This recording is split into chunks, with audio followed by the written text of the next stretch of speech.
तुम्हाला आत्तापर्यंत हे कुणी सांगितलं होतं का, की प्लास्टिकच्या बादलीला जर चिरा पडलेला असेल किंवा कुठं तुटलेल्या असतील किंवा थोड्याफार फुटलेल्या असतील ना, तर आपण त्यांना लगेच टाकून देतो. पण आपण त्यांना घरच्या घरी कशा पद्धतीने ₹1 खर्च न करता चिटकवू शकतो हे तुम्हाला माहीत होतं का?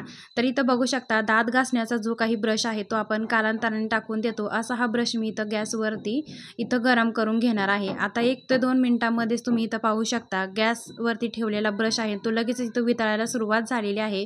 जी काही प्लास्टिकची बादली किंवा बकेट आहे ना, तिथं कुठंही चिरा पडलेला असेल किंवा फुटलेली असेल ना, ह्यावरती अशा पद्धतीने आपण ब्रश ठेवून प्लास्टिक वितळलेलं ह्याच्यावरती टाकून घेणार आहोत आणि किमान 1 तासानंतर हे थंड झाल्यानंतर बघू शकता प्लास्टिक पूर्ण इथं चिकटलेलं आहे.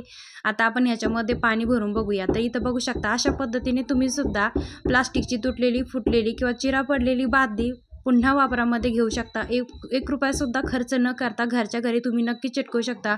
फेविकॉल किंवा कुठलंही फेविक्विक न वापरता अशा पद्धतीने तुम्ही घरच्या घरी बादली नक्कीच वापरू शकता.